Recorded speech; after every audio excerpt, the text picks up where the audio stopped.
Hey everybody, Paul Foster here with Secondhand Productions, and today I'm kind of in the mood for something sci-fi fantasy, and I found what looks like a really cool, interesting short film called Elixir.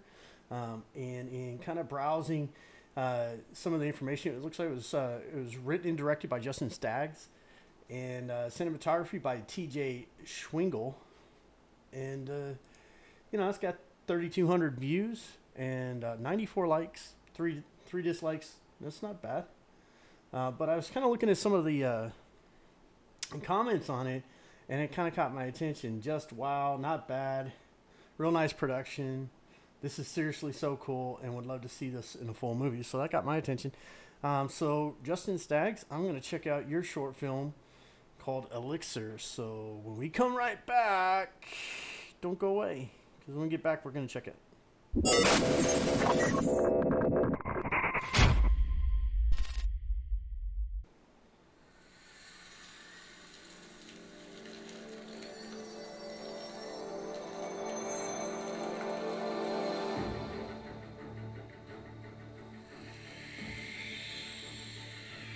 Not bad.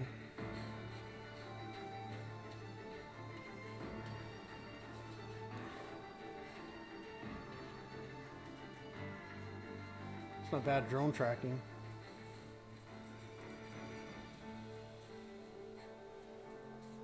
Let's see.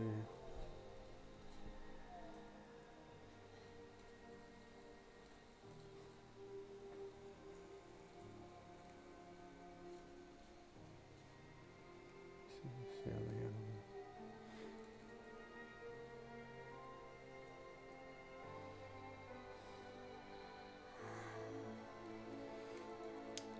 Breathe a little life back into it. Okay.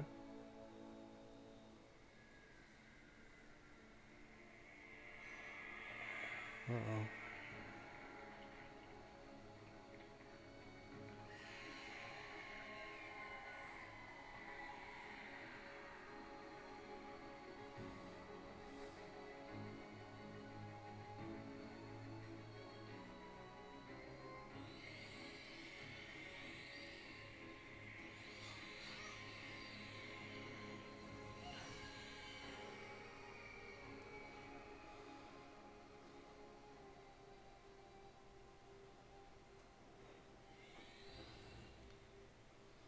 Okay, she just disbanded it, whatever it was.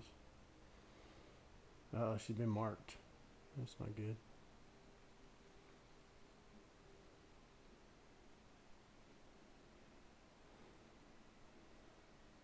Yeah, that spotlight in the back there's a little bit distracting. You got the front light, which is at least softer.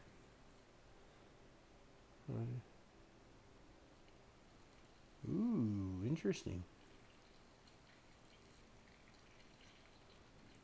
Oh, what is coming out of the ground?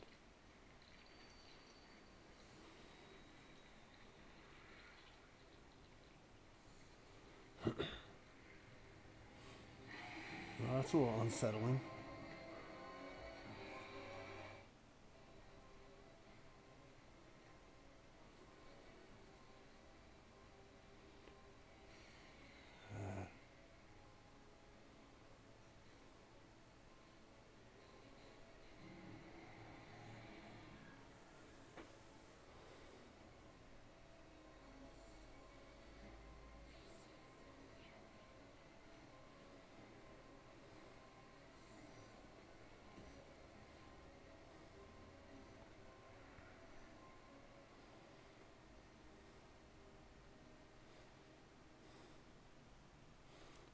Hmm.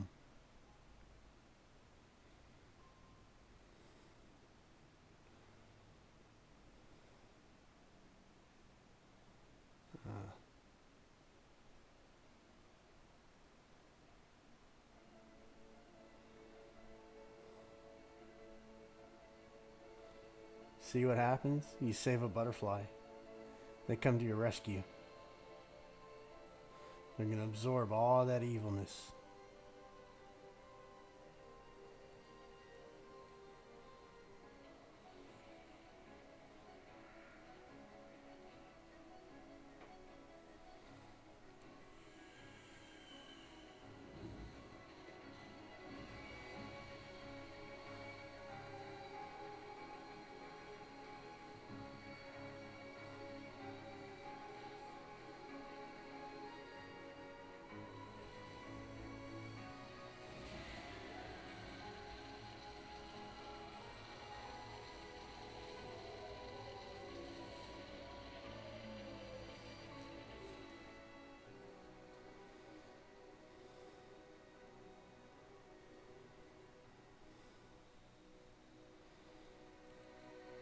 Boom.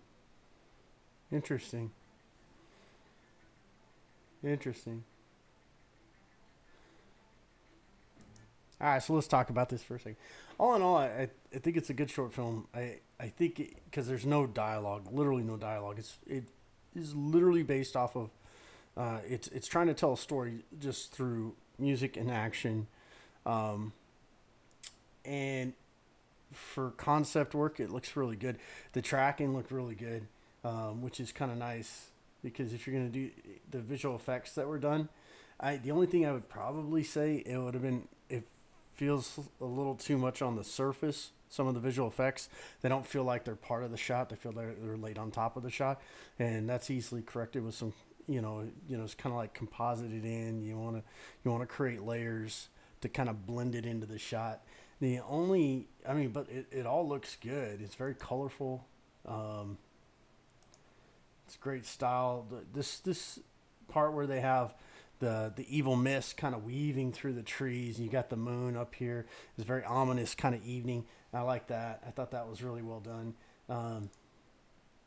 The the night they have this kind of style going on here, and it kind of, if you remember back in the 1980s, um, they did a lot of kind of like science fiction fantasy films, and I can't think of Blade Master and all, and there's a whole bunch of them with like I mean, you could just think, you can name them off, where they would shoot evening shots, and they would have a spotlight in the distance with some fog and some mist, and you'd have a silhouette of some creature. It wasn't natural lighting, to be honest.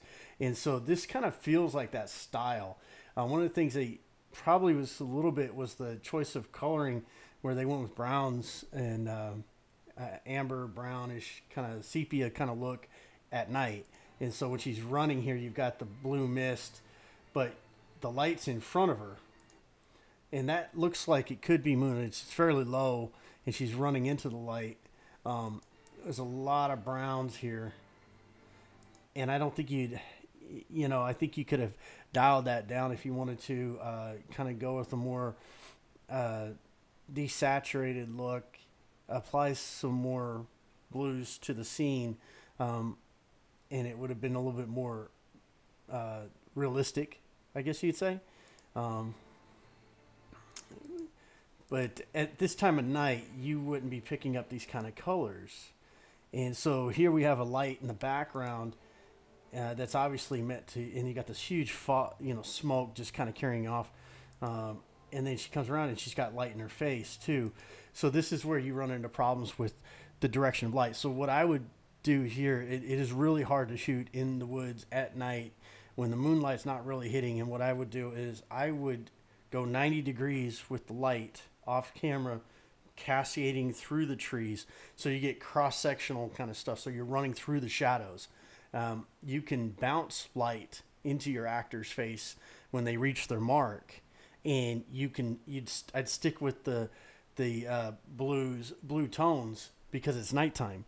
If you've got warmer tungsten type tones, it kind of feels like someone's holding a light in front of you. So it really comes down to stylistic choice, honestly. So it's not that there's anything wrong with this. That was just where I would do something a little bit differently. And as you can see, we go from right here, the fog it's very one color. Everything's one color graded one way, almost kind of like they went with the traditional, teal and amber look. And then in the very next shot, we got teal amber here, and now we've got a lot of blues. It's a lot cooler, this next shot. And she's going to come up into this, and it doesn't have as much of that teal in it in this. And then we've got more of a yellow kind of on her face. Obviously, there's light hitting her in the face. And I just think if you want it to be more realistic, I would go with really kind of creating a target for where your moonlight's supposed to be coming from. You can use the fog. I'd cast the light, like I said, 90 degrees from where my actors are going to be. And then I would bounce light into their face, use good low light camera, and then you can get a really good realistic look. But other than that, I mean, I really liked the CGI work they did. The only I only wish that this part here, even though it's supposed to be kind of like backlit, but doesn't look natural to me. Up here, it looks a lot more natural than around the lower part of the whatever they call the back of the butterfly. So once again, it makes it look like this is not part of the same image. Kind of gives you that, it's like it's outlined, and that's the 3D object. Motion and everything else, the 3D and the tracking is beautiful. I mean, I'm not trying to dig on this. I mean, that's things to do with their eyes, and then we change. It's really well done. I love the music too, and I loved her outfit. You really nailed it with the outfit. It's not too clean, and this really does kind of have an amber teal kind of feel to it, except we start getting into the more violet type colors. But this right here, this feels like you've got a tungsten light just hitting her, and so it makes it feel unnatural. But like I said, if you go with the 80s look, that works. Yeah, I really have no complaints. I mean, I love, this is hard to do right here. I mean, it takes a good 3D artist to kind of to track this stuff. I've done this before in After Effects. This part right where her hand is, you can see the coloration around it. It doesn't feel like it's really part of the hand. You can see the line. We can see the line. So, it'd have been nice if that had been composited a little bit cleaner. You see here where it's not on the finger. So what they've done is they have an effect. They tracked the hand, and then what they did was they had kind of like they put a mask around the effect, and they feathered it out almost like a vignette, right? And then they just expanded it. They got the hand tracking, expanded it, but they expanded it to the point where the actually vein arteries goes off the finger here, and it doesn't feel like there's depth. And the way you could do that is the way you could give the depth effect is you can do an alpha, you can create an alpha matte out of her hand and lay that on top, almost like a bump map. And that would apply that strictly to the effect. And when you put that bump map of her hand on the effect, it's going to kind of give that rolling texture look you're going for. This is more just laid on top of where her hand would be. They do a good job right here on her face. You can see right on her face. That's good tracking. You can see it's stretching, it's moving, and the lighting is perfect. What you did on the face there, man, that's solid work right there. Once again, not a huge fan of this big backlight back here. And then we got the softer kind of tungsten light on the front, and we got the natural daylight supposed to supposed to be the moon, but we've already established the moon is kind of a green hue from the beginning, and then we're lighting low in the back. But like I say, it is kind of a throwback style that you see in a lot of the 80s films. She's crying this tear, but once again, you see this doesn't blend in with the shot. Yeah, and then it falls on. Okay, so I didn't see where the blood came from last time. This is nice. That's cleanly done. Now, here you're going to see that this looks good down here. It has its moments where it looks really good. It has its moments where it looks kind of fake. Just some composited layers. You bring in some ambient noise, or you can bring in do a lot. I've seen people do this where they will do kind of like do a light wrap around your visual effect. And you can do that, and it's going to allow some of those edges to kind of soften around the edge of your 3D object, and then it's going to allow that background to taper through, and it's going to give it a much more realistic look. Just my observation. Doesn't mean I'm right or wrong. This person, I mean, that's pretty impressive. We've gone away from the amber look here. Now we've got kind of more of a violet kind of look on the color grade. And so the color grade is kind of bouncing around a little bit. And, now we're back to this really exaggerated kind of color they've applied to it. So I do like this last shot here. This shot's really cool. with the tree, and it looks like the tree was. I'm not sure if the tree was stuck in the shot because of this kind of edging right up at the top here. It almost looks like it's not natural, but I could be wrong. Would be the first time. Look, doing visual effects is not easy, especially when you're on a low budget or no budget. So pulling this stuff off is pretty impressive, and to be able to tell a story with no dialogue, that's impressive too. So I think they had a cool concept. I really liked the short film. I wish there was a little more to it, a little bit more establishing about who this girl is, how did she come across these powers, where's the explanation of like what her challenge is. But just visually, it works and it's good. They went to town with the fog machine, that's for sure. But look, no complaints. Happy here. And look, I hope I gave you guys some information that might be useful to you. If you have a short film you'd like me to check out, please link below. You can send me comments. If you don't agree with my assessment on this, please tell me. If you think I'm wrong, tell me down below. Leave comments below. And if you haven't already, please subscribe, hit that like button, hit that bell so that we can you can get future notifications. You can also follow us at Paul_SHP at Twitter, and you can follow our Facebook page, which is Secondhand Production Films on Facebook, and you can obviously check out all of the other short film reviews we've done here. If you've got something you want me to check it out, let me know. Until then, I think that's a wrap on this one. I hope so. Man, I'm not very good at this, but oh well, who cares? We're having fun. I learned a lot from watching this one. I hope you did too, and I'll see you next time.